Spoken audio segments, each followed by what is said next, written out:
Ride along each week as we share proven strategies to strengthen your business, energize your team, and create the business success you've been dreaming about. And now, here's your host, Rich Allen. Is your value proposition driving the behaviors you require from your team? Welcome to the Ultimate Business Tune-Up Podcast, where our one and only goal is to help you tune up your business so you can have the long-lasting success and fulfillment that comes from owning a solid, profitable, and sustainable business. Each week, we dive deep into a single topic related to improving your business, improving your team engagement, or improving your relationship with your customers. Today, I want to talk about creating alignment. Specifically, I want to discuss how critically important it is for you and for your team members that there's alignment between what you've promised to your customers and what you expect from your team members. That's why my question for you today is your value proposition driving the behaviors you expect from your team? Let me explain why this is so important. I was meeting with a client recently, and as we discussed the biggest challenges he was facing these days, he shared that one of his team members was struggling to be on time to work in the morning. It's not an uncommon frustration. Many business owners are frustrated by the lack of attention to detail when it comes to being on time. But since this was not a manufacturing business where each shift begins with a team of people working on an assembly line, nor was this a retail business or a restaurant where the sign on the door suggests that they open at a specific time each day, I asked the obvious question. So why is this a problem for you? Now that may seem like an insensitive question to ask, and you might even think, hey, he's the business owner, and if it matters to him, then it should matter to the team member. And to be honest, I'd normally agree with you on that point. The truth is that as a business owner, you can set whatever boundary conditions or expectations you want with regard to how work gets done in your business. It's one of the benefits and privileges of being a business owner. But as I've come to realize over the years of being a business owner myself and giving advice and counsel to business owners of all shapes and sizes, while it may be your right and privilege to set the expectations you have for your team members, it doesn't mean that they'll simply snap to attention, salute, and say, yes, sir, or yes, ma'am. It may have been the case in the past when a business owner, or even a supervisor for that matter, could simply say, because I said so, and like magic, things would be done just as you asked. But in my opinion, those days are long gone. The command and control methods of the past are not nearly as effective on the workforce of today. That worked when I was in the military and I was the commanding officer. When I gave a command, everyone in my unit would respond with, yes, sir, and before I knew it, they were off getting done whatever I asked of them in the exact way I asked them to do it. I got compliance, but many times I didn't get commitment, meaning that they did what I said, but they weren't very happy about it. But they were locked into the unit and couldn't leave even if they wanted to. They had an obligation to stay and perform. They had no choice in the matter. But leading a business today is not like leading a military unit. Your team members are not obligated to stay with you. They do have choices. So your approach needs to be different. In most cases, your team members will want to know why it's important for them to do things the way you want them done.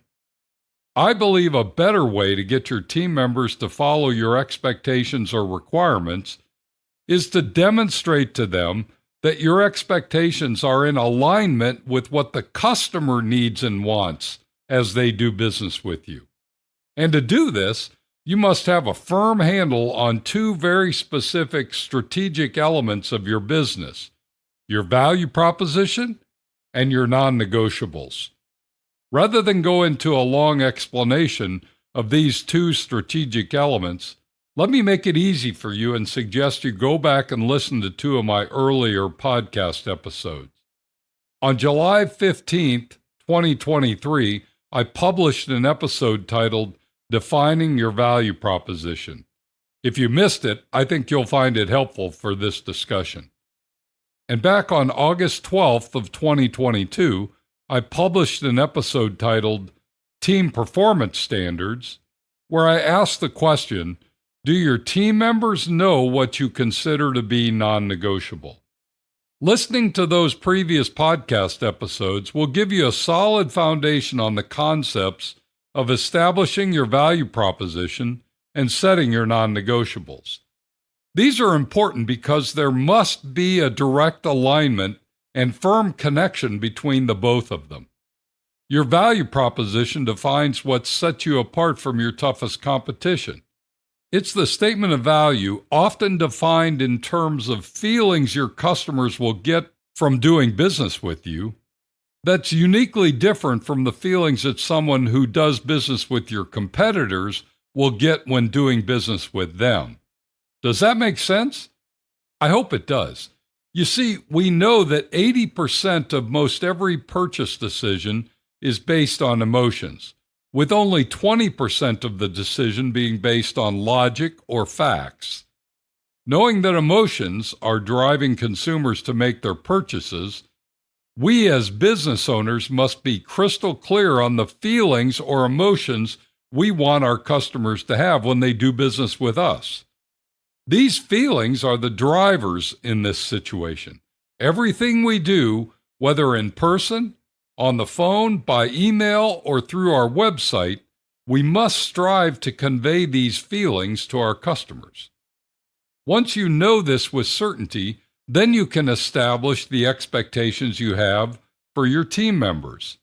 And as you know, I use the term non-negotiables as a way to define the expectation we have for our team members, and more specifically, those expectations that we will not compromise on. You see, the reason we won't compromise on these expectations is because without them, our customer will be left feeling something other than the feelings we want them to have when they do business with us. I hope this is making sense. If not, I'll give you a simple example to demonstrate the point. Recently, I decided to take a day off from working to spend time with my wife. It was a midweek date to play golf. We figured the weather was perfect, and since it was midweek, the golf course would not be crowded with the avid weekend golfers. So we booked a tee time for 1 p.m. and made plans for a fun afternoon together.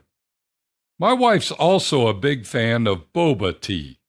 It's a thing, but there aren't many boba tea cafes around, and not everyone makes their boba tea the same. So my wife has her favorite place, not far from where we live.